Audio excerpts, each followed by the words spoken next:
morning, good morning. How are you guys? Good morning to everyone. Uh, Welcome to today's let's see. Welcome to today's program. Yeah, I'm a little bit starting late this morning, and I believe you guys will be fine with it. All right, let's see what we can do this morning. I'm going to answer some of those questions on triggered fingers. Okay, so I'm going to answer those questions on triggered fingers. All right, so let's see where we are.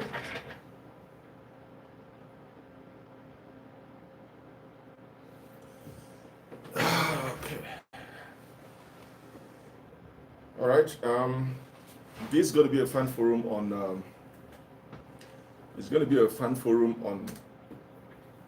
on questions. A lot of I don't know people were interested on that trigger fingers, and I got a lot of questions. So I'm going to answer those questions on this video. So I'm going to answer those questions on this particular video. All right. So let me adjust my distance a little bit.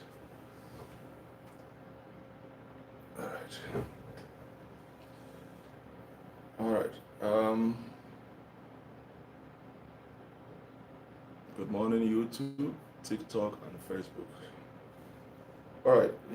I'm happy this morning. My team. Hey, if you're an Arsenal fan, sorry for you guys. I'm happy this morning that my team were able to defeat Arsenal. All right. I'm a Man U fan. All right. So let me see. I'm going to go through the questions. I have a lot of questions, so I'm going to be glued to the screen. Okay, I have a lot of questions on that trigger fingers, so I'm going to be glued to the screen, and then I'm going to answer those questions as they come in. So this is going to be mainly on questions regarding the trigger fingers that I receive. So I'm going to answer them and get out of my schedule. Now, the first question here, let me read it out. Okay, the first question I got here is,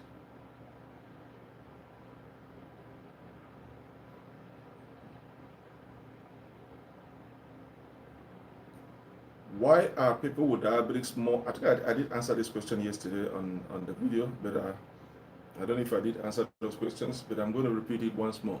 Okay, I'm going to repeat it once more this morning. It says, why are people with diabetes more at risk of triggered fingers? Okay, I think I did answer this question, but I'm not too sure, but I'm going to repeat it if I did. Pardon me for that. So why are people with diabetes more at risk of triggered fingers? Now, I've told you guys it's a condition that that you don't see early or see often if you're a diabetic, but it is one of the conditions or one of the complications of diabetes. Sometimes you misdiagnose it as arthritis and it's not arthritis. Okay, so in such a case, it's advised that once you have those symptoms of being able to use your fingers, either to squeeze, hold items, squeeze them, or release your fingers, or you feel numbs and pains in the tendons and the joint, try as much as you can to see your doctor to diagnose if it is arthritis or you're going through triggered fingers, because it's a complication of diabetics. Okay? Now, why are people more at risk of triggered fingers? First, okay? First, people with diabetics are more likely to develop triggered fingers than those with the conditions, and symptoms may be even more severe at the initial stage or in the middle or the end of this the condition as they progress. Okay, as they progress.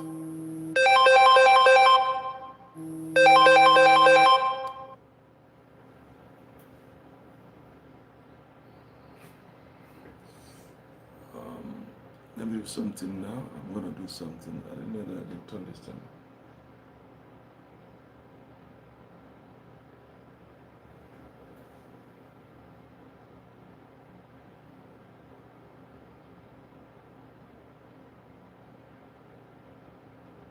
Okay, so the risk is correlated, okay, with the number of years you have lived with diabetes, not your blood sugar levels.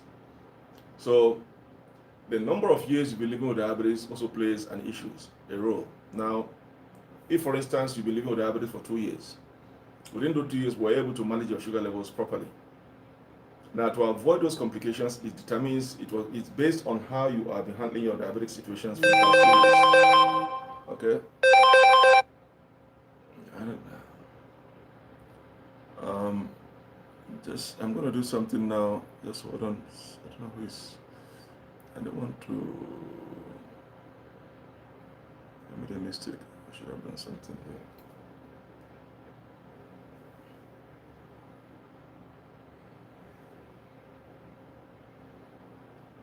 I made a mistake. I should have.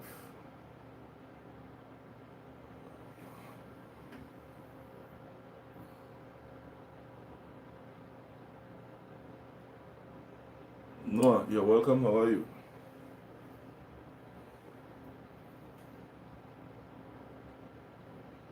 All right. So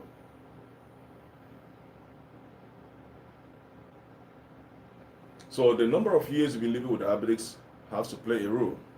So if you've been living with diabetes for 2 years, 3 years, okay, that's nice. Where are you watching from, Noah? So so the number of years, okay, you've been living with diabetes plays a vital role.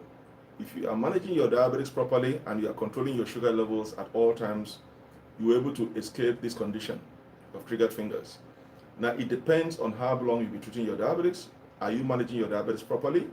Taking control of your sugar levels. To avoid all the complications of diabetes, it has to depend on the way you are managing your sugar levels.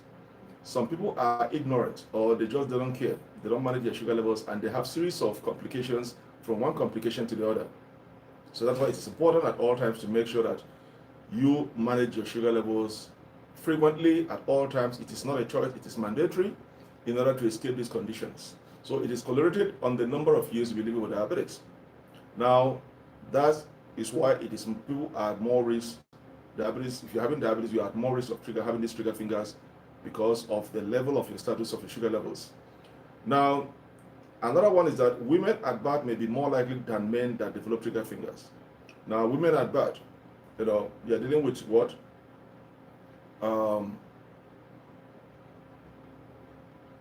Gestational diabetes. Okay? Now, if you are dealing with gestational diabetes, you have to treat it as if you are a diabetic patient. There's no difference. You have to treat it as if you're a diabetic patient. Because as gestational diabetes, you will experience it, not all women experience gestational diabetes, but during birth or during the pregnancy, they tend to experience gestational diabetes, whereby your sugar levels are always high. But what happens with gestational diabetes is that after birth, it tends to linger for some period of time and then disappear. But why after birth you still have those symptoms of diabetes, you must treat that diabetes until those symptoms disappears and the sugar level comes back to normal. Sometimes it lingers for a period of a while, longer than what it is. You still have to treat those gestational diabetes as if you're diabetes. So women at birth are more likely than men to have gestational diabetes, triggered fingers. So these are the people that are more likely at risk to have those triggered fingers. Now, trigger finger develop most commonly in the ages of 40s and 50s, but can develop even earlier.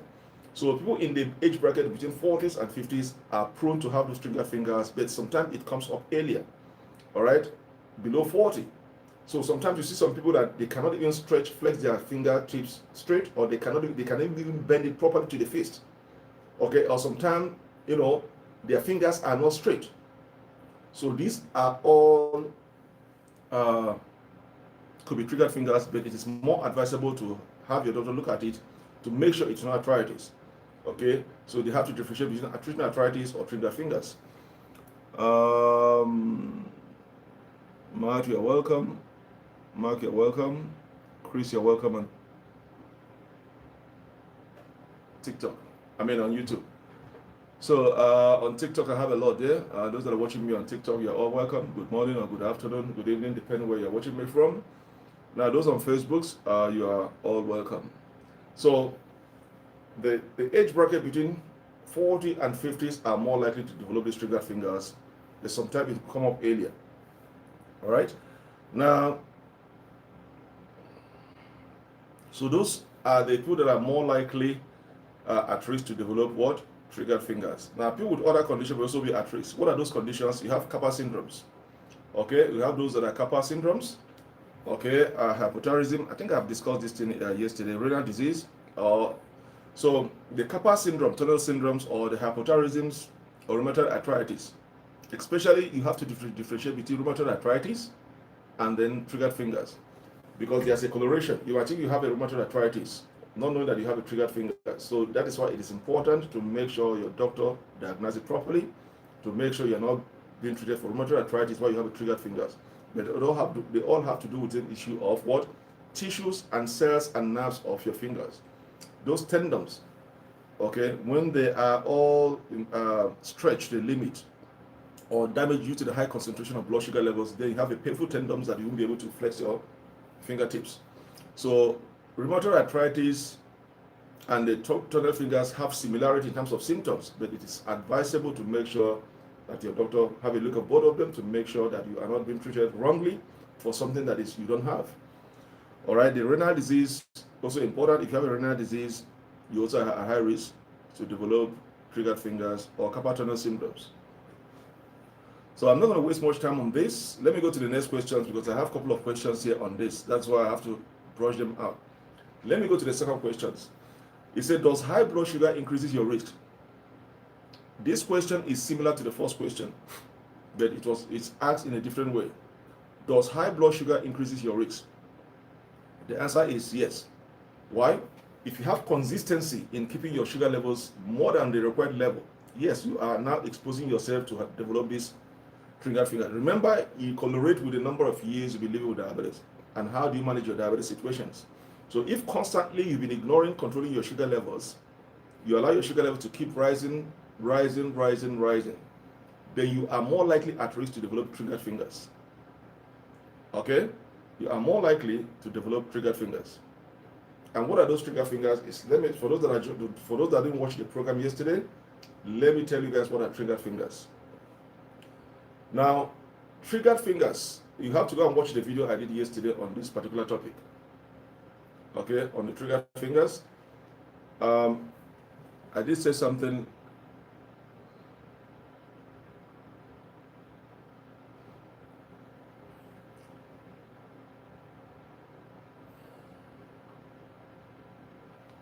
I did say something yesterday on triggered fingers. If my audio is not clear, please let me know. If my audio is not clear, let me know, please. I think that's it. Let me check something.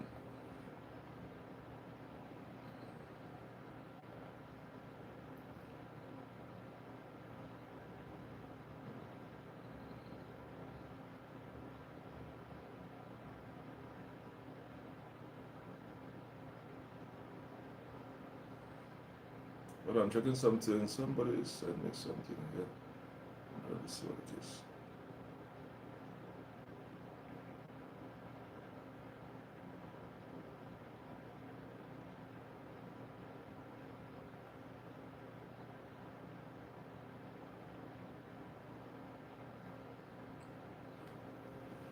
All right. For the benefit of those that did not watch the program yesterday, what is triggered fingers? Then I'll go back to the question. Okay, but there are some people who didn't watch yesterday's program, so let me see what is triggered fingers. Okay, they are common with arthritis, rheumatoid arthritis, because they have to do with inflammation of the tendons. So a triggered finger is a result of what? Inflammation of your tendons that enables you what? To flex and bend your fingers and your thumb. You see my fingers here? I can bend them, I can stretch it to the limit, I can bend it to the fist. So in a situation whereby your fingers, you won't be able to bend them even to your fist, or the highest you can bend them is to this way, or you cannot even stretch it properly to the limit. Maybe you want to stretch it, you stretch it only this way. So it means there's an inflammation of the tendon that, preventing you from stretching or flexing your fingers to the limit or bending them to the fist.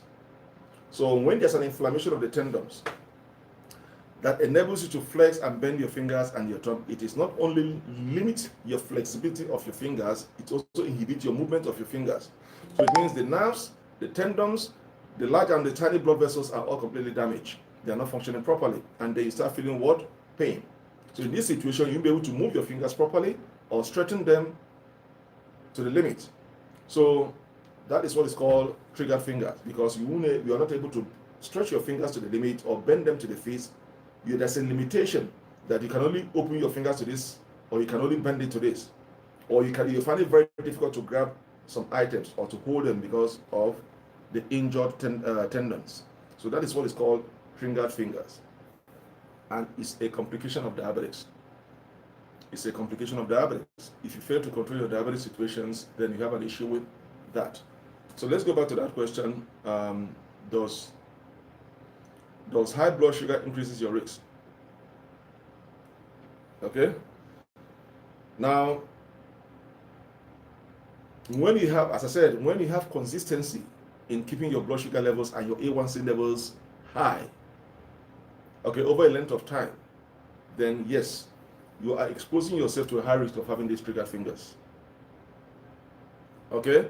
Now, there is no clear distinctions between diabetes and this particular condition, because sometimes you are misdiagnosed as a rheumatoid arthritis while it is triggered fingers. And that is why it is important to make sure your doctor look at it to know why your tendons are painful, you are not able to grab or straighten your fingers. But they are complications of diabetes that you have to watch out for. All right. So yes, if you have your sugar levels consistency in keeping them high above the normal range, together with your A1C levels over a period of time, yes, you're exposing yourself to the possibility for you to have these triggered fingers. Mind you, there's other complications that might arise. You might escape these triggered fingers and have other complications. So as you're trying to avoid this, make sure you're trying to avoid other ones, because it comes to a lot of complications in your life. Okay, so let me go to the next question.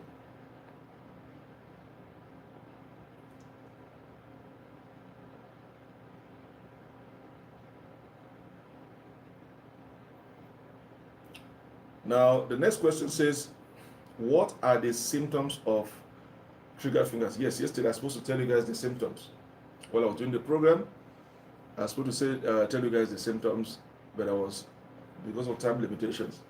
So what are the symptoms of these triggered fingers? I'm drinking coffee this morning.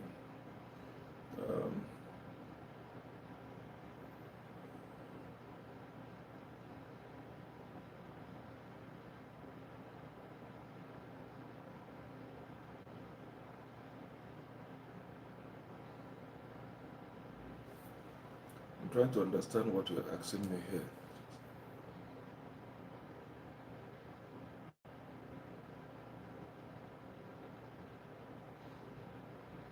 You say you are 45 years old. You've been living with diabetes for the past 10 years. And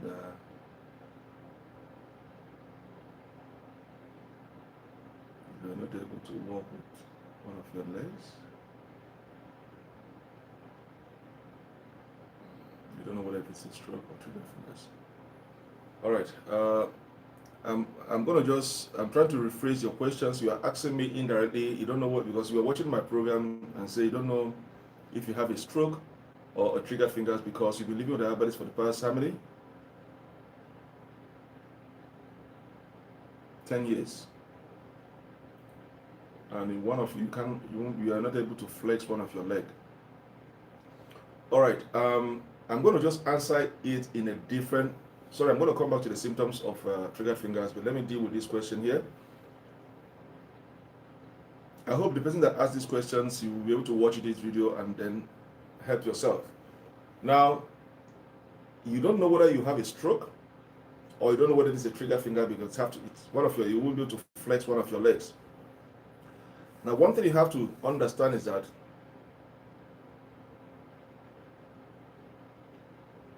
if you fail to control your sugar level as a diabetic, okay, and you fail to control your sugar levels you can trigger cholesterol issues. You might not even have a cholesterol issues or be hypertensive.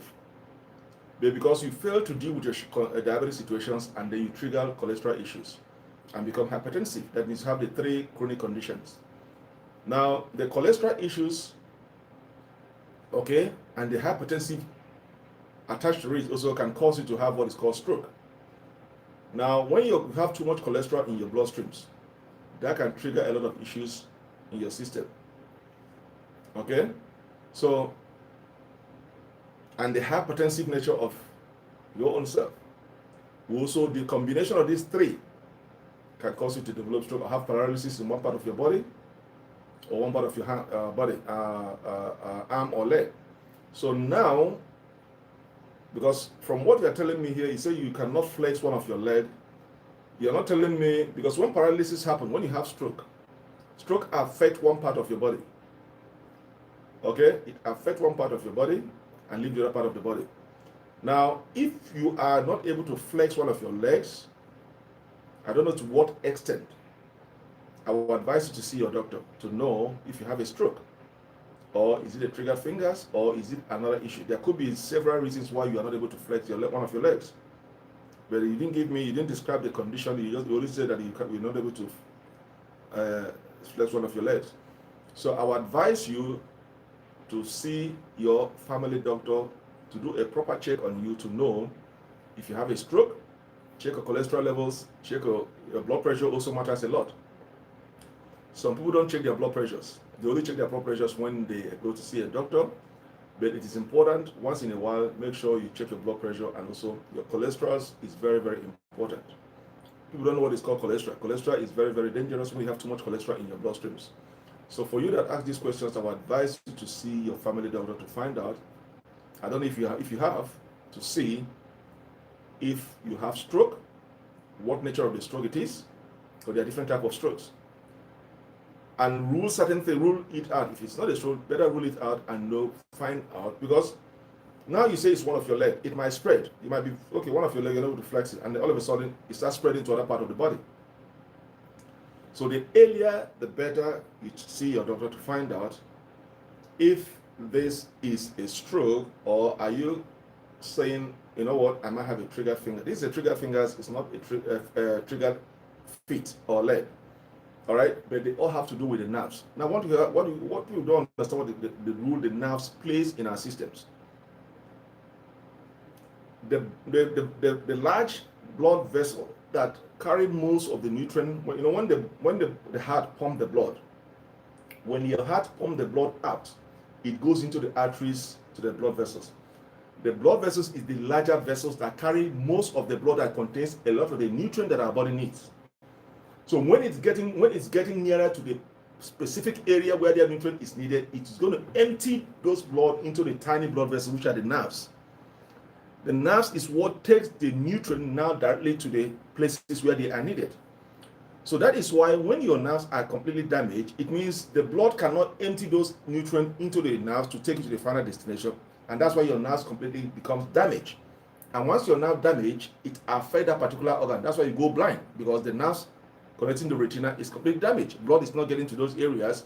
There's no nutrient getting to those areas. You lose your eyesight. All of a sudden, you have an injury in your feet. The wound cannot heal. There's an infection because blood is not circulating in those areas. You have to need an amputation. All of a sudden, all right, you have an erectile dysfunction. You have an erection.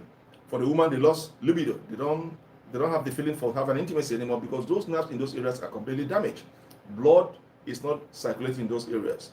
So nutrient is not getting in those areas. That is why those things damage, and they start feeling the symptoms of retinopathy, neuropathy, or nephropathy. All those things, the complication of diabetes. So that is why those tiny nerves, those nerves are very, very critical to the way our body functions. So those nerves are the tiny blood vessels.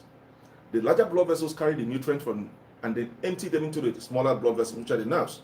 So anything that affects the functionality of those nerves affects your well-being. And that's all of a sudden, you wake up one morning, you can't be able to see anymore. You lost your eyesight because those nerves have been completely damaged. All right? So that is why it's critically important to make sure you control your sugar level, because too much sugar in your bloodstreams can cause series of damages to the nerves. So I would advise you, since you're not able to flex your leg, one of your leg, see a doctor, diagnose what if it's a stroke, what nature of a stroke. If it's not a stroke, rule it out and then look for other symptoms of those areas. I don't think it's going to have to do with triggered anything that have to be triggered feet or triggered leg. There's something why you're not able to flex your legs. The possibility I'm tilting towards a stroke, but what nature of a stroke it is. And that's why your doctor have to diagnose to find out what nature of a stroke it is before it starts spreading to other areas of your body. Okay, sometimes we have a mild and severe strokes, or mediums, mild and severe strokes. So maybe what you are having now is a mild stroke. But it is important to see your doctor, to send to a specialist to find out what is wrong with your feet. Okay, let me go to the questions of the symptoms of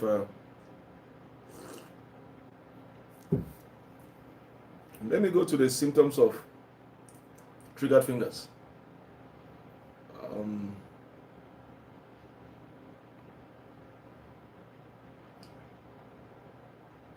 So let's look at the symptoms of triggered fingers. That's the next question. Now, one symptom is a clicking noise or snapping sound when you move that finger. Okay? Number one symptoms,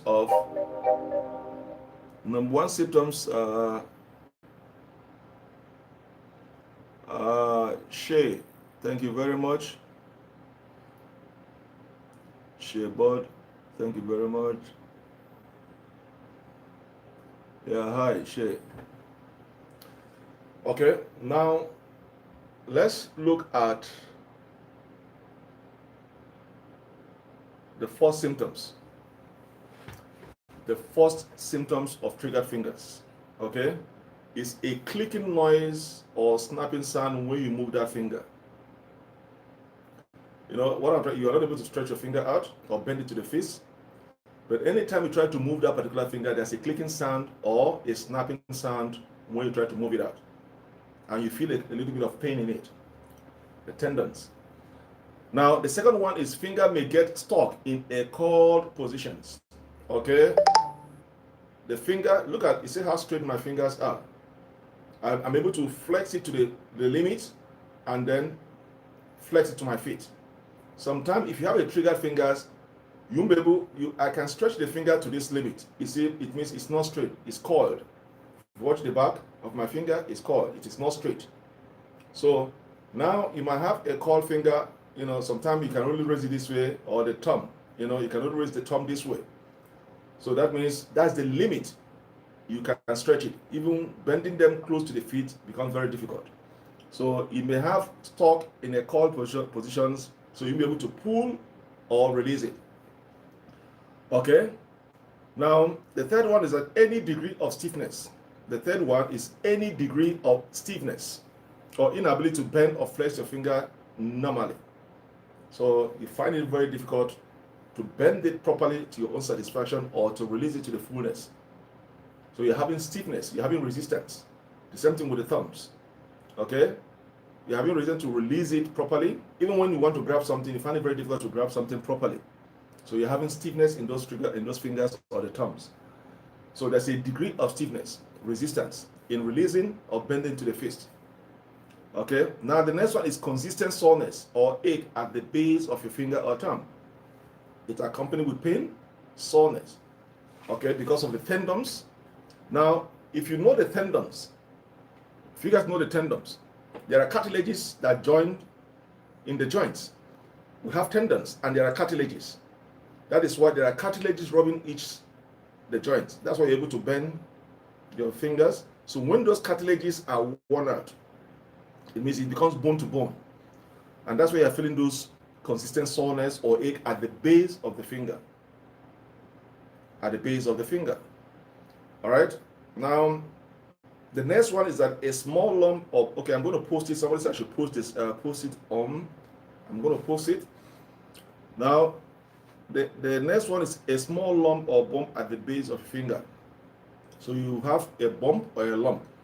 Now, one thing you have to also watch out for. I've said it to all my students. Anytime you see any lump or bump in any part of your body, do not ignore it. Anytime you notice any lump or bump in any part of the body, do not ignore it. Try to check it out. Okay, to make sure it is not cancerous. Okay, so when you have a small lump or bump at the base of the finger, okay, those are one of the conditions or the symptoms of what? Triggered fingers. Now we have swollen fingers. Why do we have swollen fingers? Because blood is not circulating properly, because it is stiff, they are bent, the nerves are not straight. Okay, so the blood is not circulating properly, so you have a swollen fingers. All right.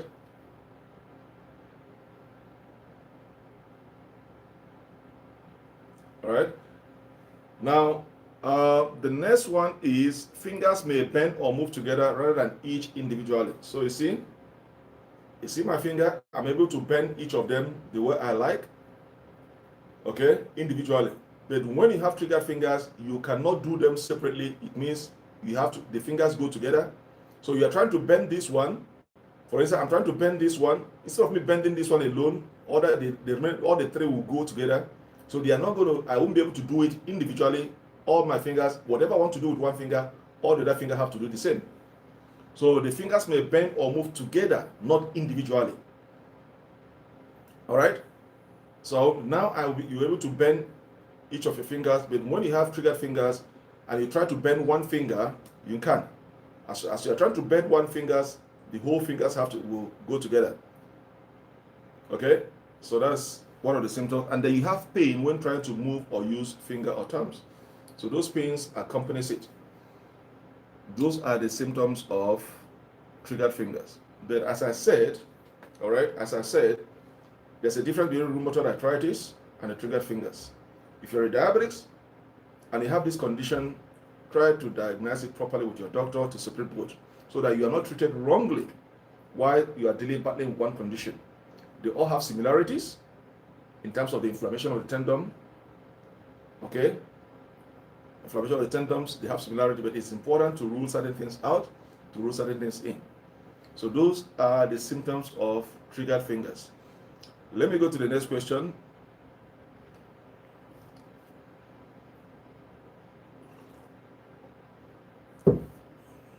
All right, let's go to the next question is, how do you treat triggered finger if you have diabetes?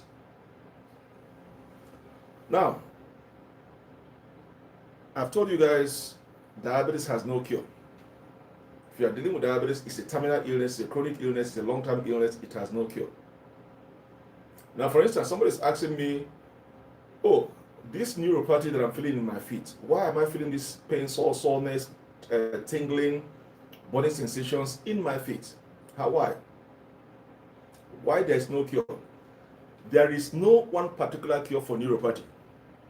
Neuropathy cannot be cured.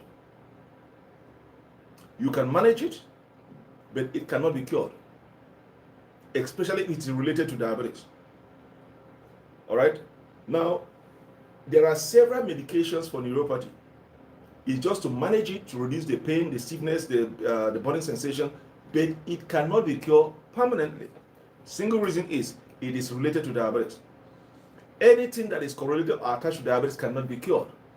Triggered fingers cannot be cured because it has to do with diabetes. The only way to get rid of those symptoms of neuropathy, triggered fingers, is to deal with your root cause, which is your sugar level.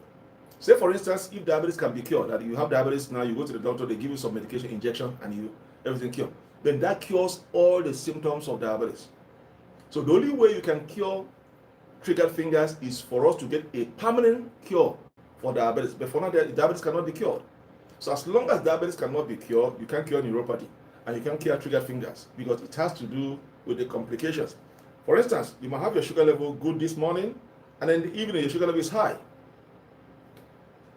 Or you might control your sugar level for the next 2 months. In the next 3 months, 6 months, your sugar level is above the target range, and that triggers these triggered fingers.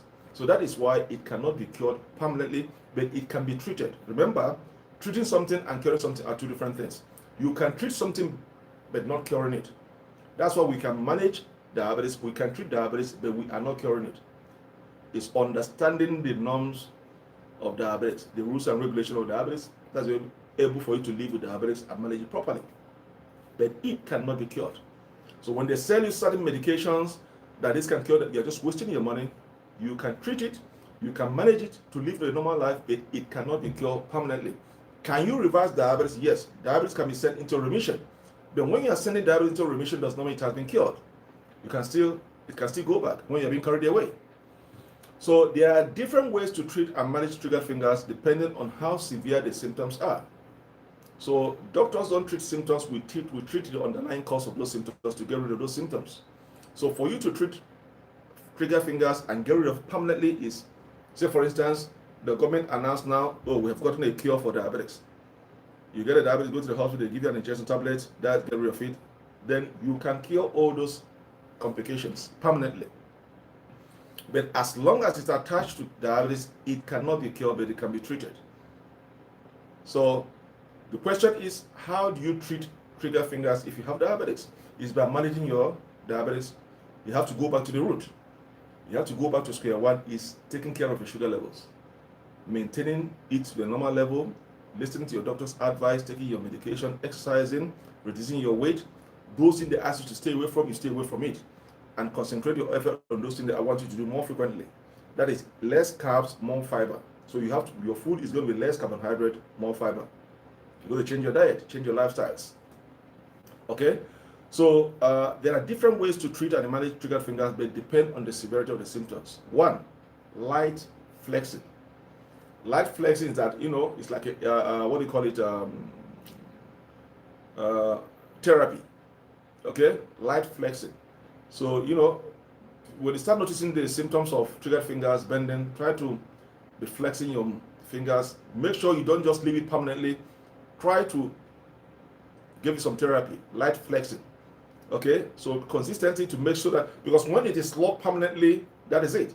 So light flexing, so that it doesn't get stuck or tighten at the tendons. So light flexing to straighten the nerve so that blood can flow.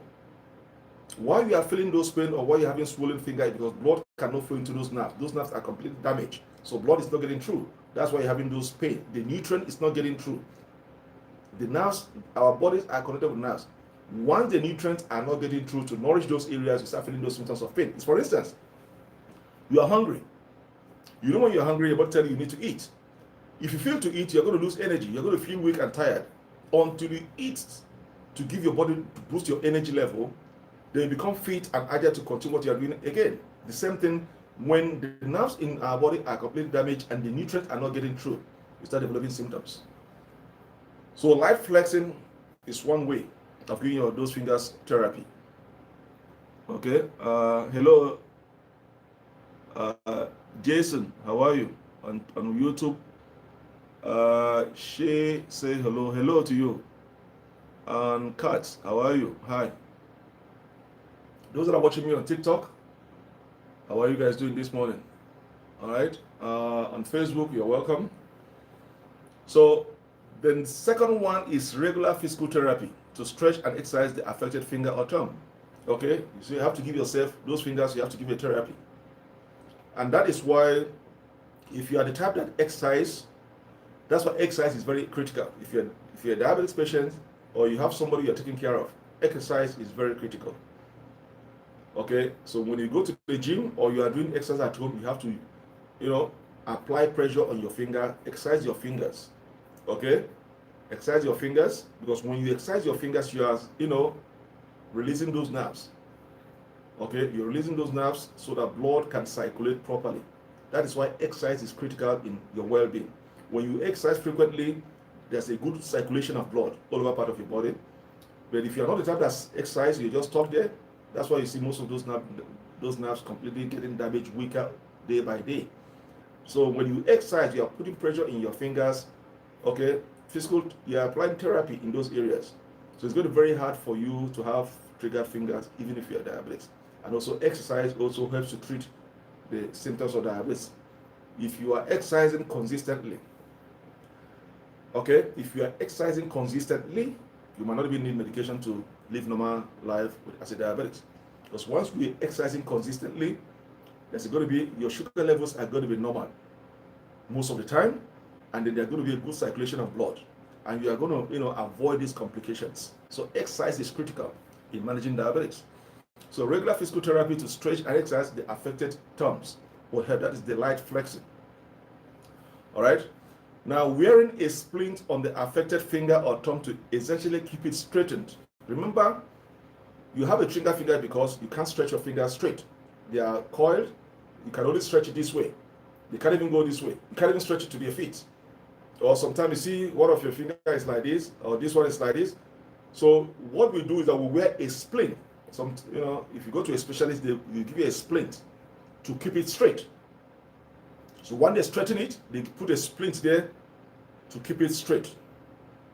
Okay, for a prolonged period of time, along with over-counter anti-inflammatory medications, so that it will straighten and there will be good blood circulation. So they're going to give you a splint.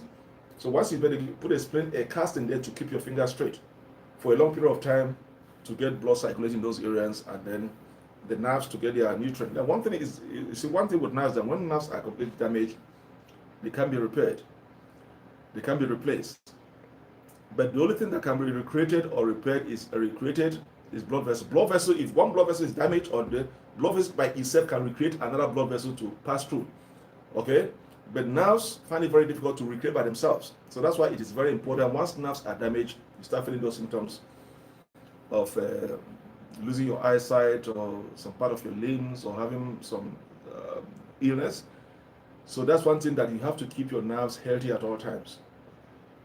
So they're going to wear you a splint on the affected finger. Another way is a steroid injection into the site of affected finger. They give you steroid injection.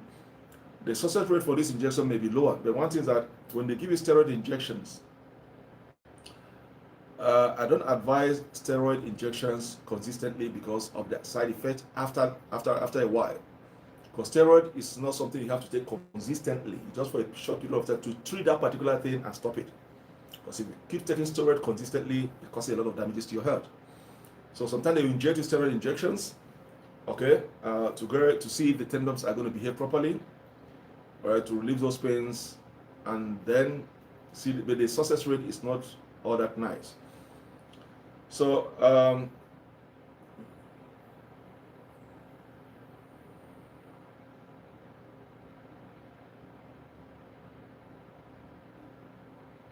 yeah, I've said it before.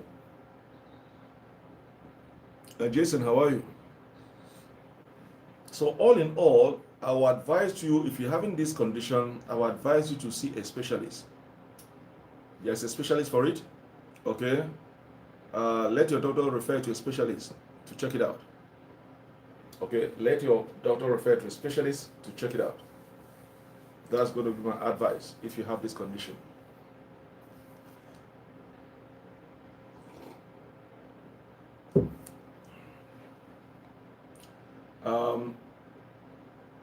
Let me go to the next question. Can you have triggered finger release surgery with diabetes?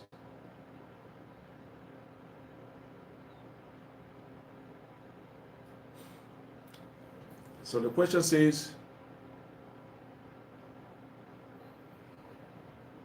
can you have triggered finger release surgery with diabetes? Yes, you can have a surgery for it. It has a high success rate. Okay? But all things being equal, it will depend. There is no surgeon. There is no surgeon that is going to put you under the knife if your sugar level is too high, or if your blood pressure is too high. No surgeon. These are the things we check. There is no surgeon that is going to put you under the knife if your sugar level is too high and your blood pressure is too high. They're going to postpone it until your sugar level comes down to the normal rate. Not even it's going to be calmed down for that particular week or month. You're going to monitor for at least 30 days. Consistency, stable blood sugar rate, and again, your high blood pressure. So no surgeon is going to put you under the knife if these two conditions are not met. So there's a high success rate to have a surgery to release those fingers, but it depends on your high blood pressure and then your sugar level. There must be consistency for at least 30 days for them to put you under the knife. And if done properly, there's a high success rate to do surgery to release those trigger fingers. Okay? So that's all I can say. Yes, there's a high success rate that your blood sugar levels must be normal at least 30 days to the surgery, and then your high blood pressure must be the same. No surgeon will put you under the knife if these two things are too high. Even a woman that is pregnant, if your sugar level is too high and your blood pressure is too high, they'll wait. Or otherwise, they're going to do what is called induced labor. All right? So that's why it's important to make sure that you keep your sugar levels as normal. So that is a short answer, yes. There's a high success rate in that release surgery. And that's the best way to treat it, surgery. Okay? But it's very expensive. We call it trigger finger release surgery. It's very, very expensive. Okay? So that's the final question today. So that's the final. Yeah, I think in my next video, I'm going to discuss with you guys, especially on this surgery, what to expect after the surgery. If you are going for the surgery as an option for treatment, I'm going to discuss to you in my another video what to expect. Surgery is one thing, after the surgery is another thing. So after the surgery, I'm going to discuss with you what to expect after the surgery. But I think that's the last question for this particular topic, triggered fingers. I think I've done somebody asked me to post, the symptoms. Somebody asked me to post the symptoms on TikTok, but TikTok I can only post it on Facebook because the symptoms are many, and TikTok can only allow how many syllables. The symptoms are many, so if you want to read the symptoms, you have to go to my Facebook page. Under the video, I'm going to paste the link there. You can read the symptoms. But on TikTok, the symptoms are many. TikTok can only allow me to put one or two sentences, one line. It can allow me to post almost half a page in one go. All right. So I'm going to post the symptoms on my Facebook page. So you can go to my Facebook page under the video. The symptoms are going to be there. What are the symptoms of triggered fingers? Then you can all read about it there. On TikTok, in Facebook, I can post as many in one go, but on TikTok, it's very difficult to post.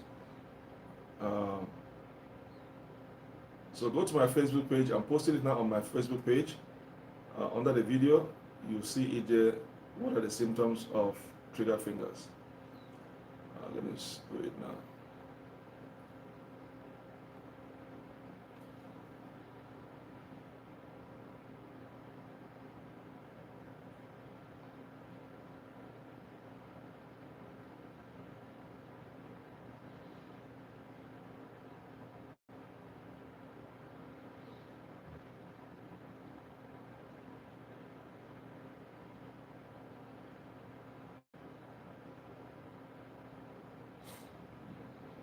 I'm posting it on my Facebook page, so you can go to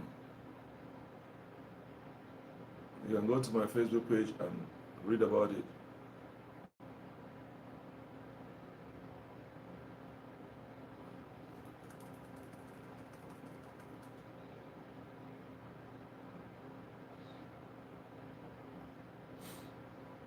It's posted on my Facebook page, so you guys can go to Facebook and under the video you see the symptoms there.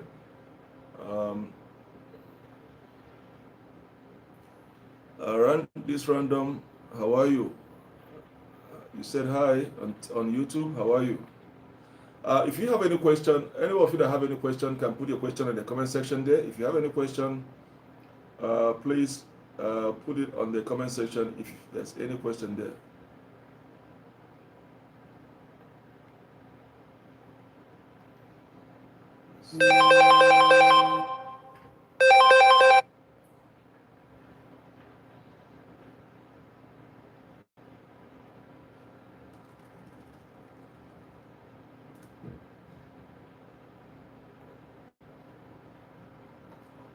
All right, it's posted now on my Facebook page. Okay, I'm going to open.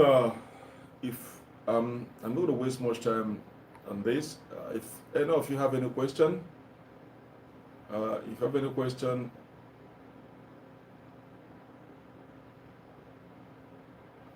please you can ask your question in the comment sections.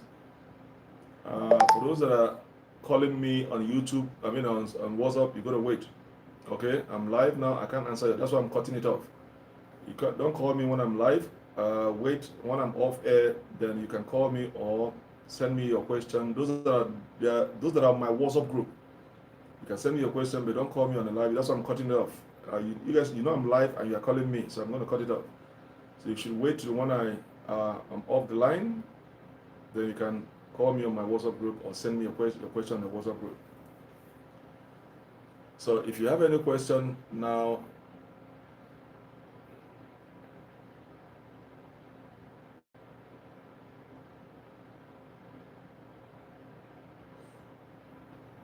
this is the time to ask your question. If there's any question regarding this particular topic on triggered fingers, you are free to ask your question. There's one thing again, let me see.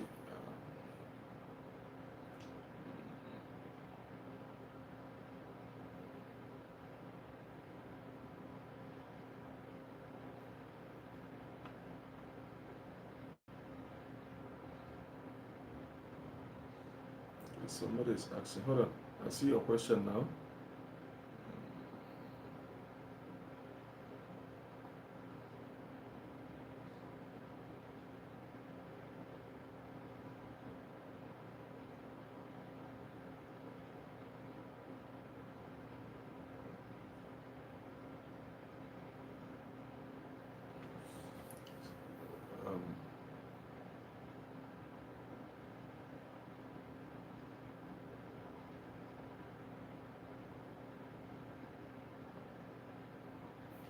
Somebody asked me that question yesterday, and I said they are all the same thing. Stenoizing tonsillitis is the same thing as triggered fingers. That's a medical term. So somebody asked me that question yesterday. I think the person went for a medical checkup, and they said, according to the medical, they say he has a stenoizing tonsillitis. Instead of putting it right in, that is what it is. So when they say you have because according to the question the person asked me, that the result says he has a stenoizing tonsillitis. I say that's the same thing with triggered fingers. That's the medical terms for triggered fingers. So when they say triggered fingers, you understand what they are talking about. But when they use the medical terms, it put into confusion. So stenoizing tonsillitis is the same thing as triggered fingers. So if the result says you have it, then you have it. That is why it is important to make sure you go for that particular test, especially when they send it to a specialist to check it out. So at least they know the treatment you need. If you need that release finger surgery, that is the best option treatment in terms of those treating those triggered finger surgery, is to do the release surgery. It has a high success rate. Okay, but there's other things you have to expect after the surgery. Okay.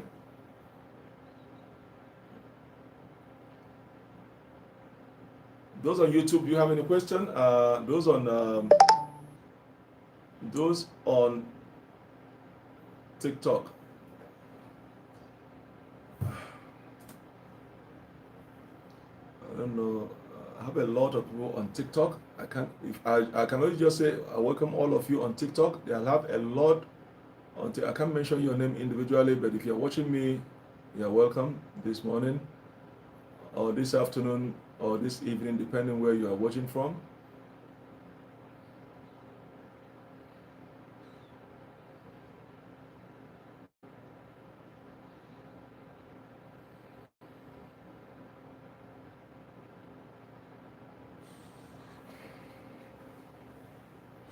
Okay, so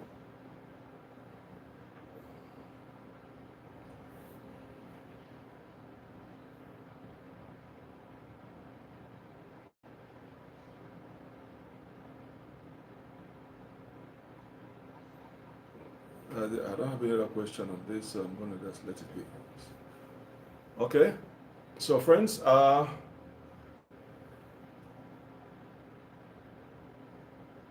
waiting. Do you guys have any other question?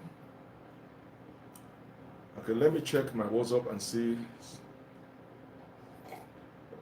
Let me check the WhatsApp and see who is this. Let me check the WhatsApp and see.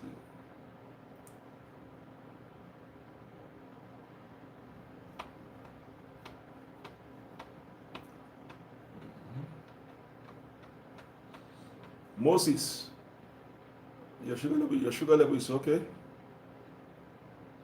Your sugar level is okay. A little bit, just it's okay, but try to bring it down under 6. Bring it down under 6, 5.5, 5.6, 5.4, or even 4.5. But for now, your sugar level is okay. Okay, but try to bring it down a little bit under 6. All right. But I don't know. Is it this your test? Is it pre-meal or post-meal? I need to know, is it pre-meal or post-meal? Now I need to see your result for the last 3 months, your A1C level test for the last 3 months, and see. Because if you can share with me, send me a copy on my WhatsApp. Let me see your last 3 months, your A1C result test. I want to see, because that is going to give me a good idea if your sugar level is okay. This one you sent to me here, I don't know if it's post or pre-meal, but it's okay. But what I want to see is your last 3 months, your A1C test. Those ones you go every 3 months. That's going to give me an idea if you're managing your sugar level properly. Okay? Let me see one more thing again.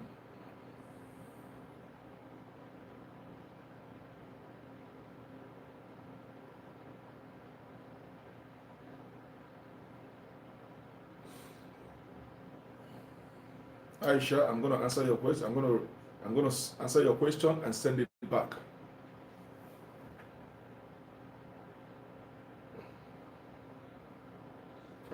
Aisha, I'm going to answer your question and send it back. I'm going to reply you on WhatsApp.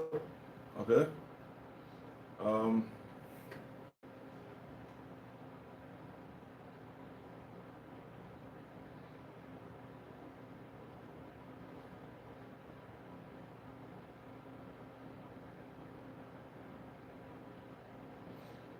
on, let me see something here.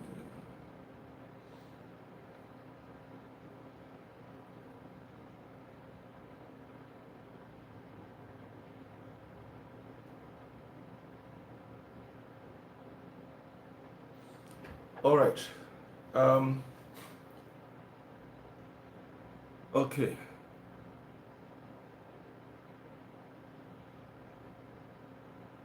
There's something that came up my mind now. I want to, there's this guy, but this guy that say he has one of his legs not functioning properly. Something just coming to my mind now. Whether it's a stroke or not a stroke, something just came into my mind. Now, if one of your leg is not functioning properly according to you, do you have any cardiovascular issues? Do you have any cardiovascular issue, any heart disease? Because that could be one of the reasons why you're having one issues in your leg. Because if you have a heart blockage, there's something we call heart blockage. There's something we call heart blockage on legs and feet at night. Okay? So first of all, do you have any cardiovascular issue, any heart-related conditions? Because what happens is all have to do with cholesterol issues. So when there's an excess amount of cholesterol in the body, okay? When there's an excess amount of cholesterol in the body, most of it gets accumulated inside the heart arteries. Okay? Inside the heart arteries, and that is why there's a clogging of the arteries. There's a plaque forming on the walls of the arteries and narrowing the arteries and makes it very difficult for blood to pump nutrients to go through. Okay? Making it difficult for blood to flow properly to all organs. Now, this can cause serious and even fatal heart conditions. That's what I say, do you have any cardiovascular disease? Now, the remedy to avoid such problem is to be aware of the sign that can show when high cholesterol kicks in. So there's something we call heart blockage. So that's why I say I refer you, I still insist I refer you to go and see a specialist to see, do you have any cardiovascular issues? And when this happens, there are symptoms that accompany with it. Do you have unusual pain and discomfort in the legs and in your feet? Those are some of the symptoms of when you're having those, uh, one of your legs are not functioning. So I still advise you to go and see your family doctor to refer you to a specialist to check if you have any cardiovascular issues on that. Because it's mainly have to do with what? Cholesterol. When your body have too much accumulation of cholesterol in your body, there's a clog in the arteries, blood is not flowing properly, then it becomes a problem. All right? So that's what I'm going to leave it at that.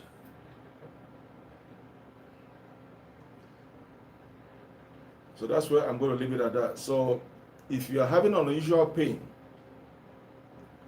and discomfort in your legs and feet, you may be having some cardiovascular issues, a heart-related condition that must be checked out.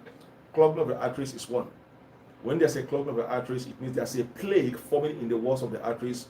It narrows the arteries, blood cannot flow properly. So when the arteries are narrowed, plaques are forming, it means your heart is working over maybe 200%. You have to pump blood to go through those arteries. And that causes problems. All right? So I would advise you to go and see your family doctors, okay? Because you're going to be having some symptoms in those areas of your legs, numbness or weakness. Sometimes you feel numbness or lightness in your feet, okay? Or unusual pain and discomfort in those areas. It is important to check it out. All right? So that is it. And go back to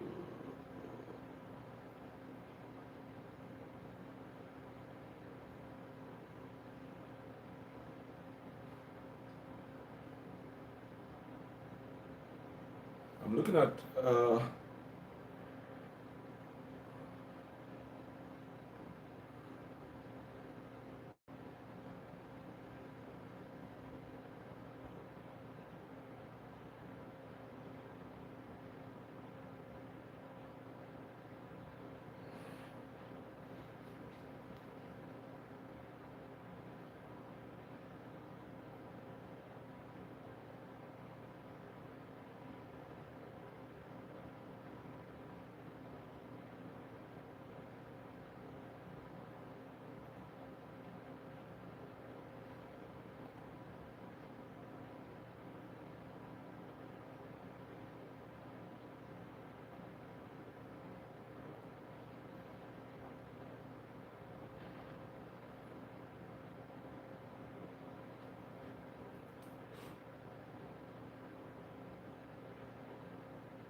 the other questions was it's not something I have to discuss here. They are personal, so I'm going to respect your privacy. I'm going to answer those questions personally to you on WhatsApp. All right, I'm going to respond to you. There are private issues. I cannot discuss them on a public forum. All right, so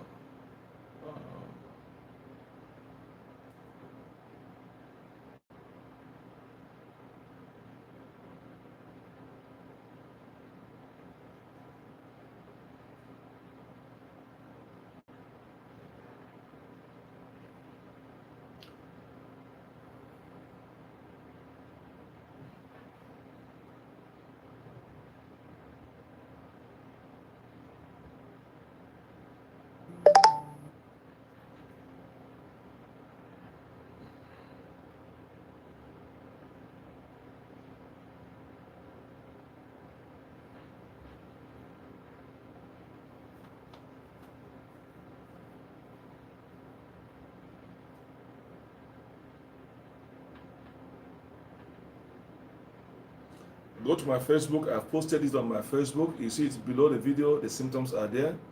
So you can see the symptoms are read by yourself on the Facebook. I can't post it on the TikTok or YouTube because it's lengthy. So if you want to see the symptoms, go to my Facebook or YouTube.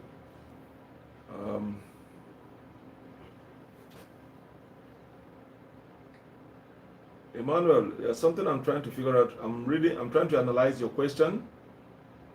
Okay, I'm trying to analyze your question and know what it is. The way you are describing.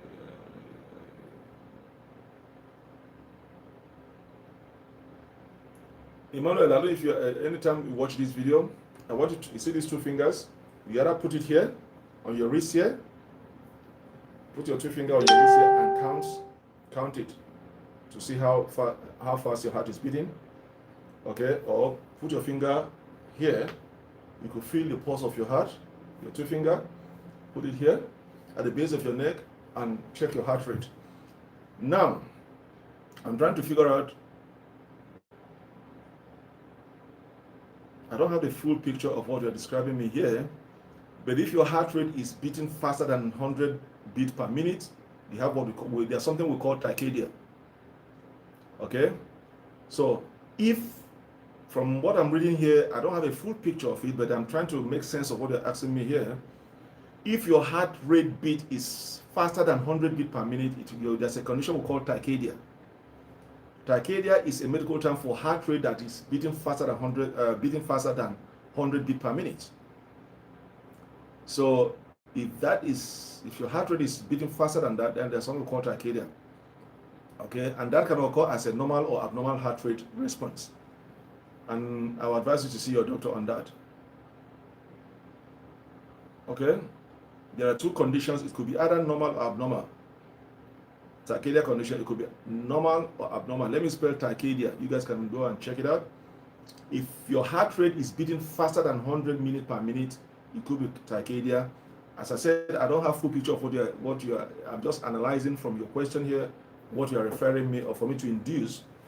So if your heart rate is beating faster than 100 beats per minute, there's something we call tachycardia, and tachycardia has two scenarios. It could be normal or abnormal. Okay. So when tachycardia occurs as a normal response, it is called sinus tachycardia. Sinus tachycardia. Tachycardia is spelled as Tachycardia.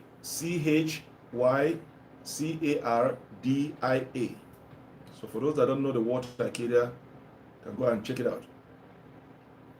All right. So it could be normal or abnormal response. So if it occurs as a normal response, it is called sinus tachycardia. Okay, and this can be caused by exercise, fever, pain, anxiety, anemia, or hypothyroidism, or fright. Now, if tachycardia considered abnormal when one heart rate increases abruptly, so when your heart rate all of a sudden increases abruptly, we call it abnormal. All right. So when you have tachycardia condition, it could either be normal or abnormal. There's no two ways about it, but it has to beat 100 beat per minute. So I'm trying to make sense with what you are describing here. If your heart, that's why I say check your heartbeat, your heart rate beat, and let me know if it is beating faster than 100 per minute.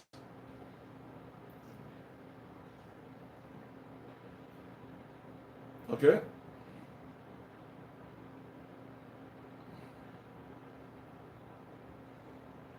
All right, friends, I'm going to let you guys go now. I've answered all the questions this morning, or this afternoon, or this evening, my time. I'm going to let you guys, I've been here for over an hour, and I don't want to keep it lengthy more than that. So for those that are watching live now, and those that are watching behind the scene, I'm going to post the video. Now, let me explain this. If you want to watch the video on one go, you have to go to my YouTube or Facebook to watch it on one episode. TikTok, I have to break it down into parts, part 1, part 2, part 3. TikTok can only allow 30 minutes. Anything longer than 30 minutes, it means you have to break them down into part 1, part 2, part 3. So if you want to watch the video in one go, you have to go to my YouTube or my Facebook page and watch this video. Otherwise, in TikTok, I have to edit it, okay, cut them into parts, part 1, part 2, part 3, and then post. So if this is your first time coming across this page and you're not yet a member, this is the opportunity to join the page. Okay, and also if you like the content of the video, give it a thumbs up, and also share the video to your friends. So I'm going to let you guys go now and enjoy your Monday afternoon, and hope, or Monday morning or Monday evening, depending on where you're watching me from. I'm hoping to see you guys once more again this week. All right, so I'm going to let you guys go now to enjoy your morning, afternoon, Monday session. Thank you this morning, this afternoon, or this evening joining me. See you guys next time. Bye.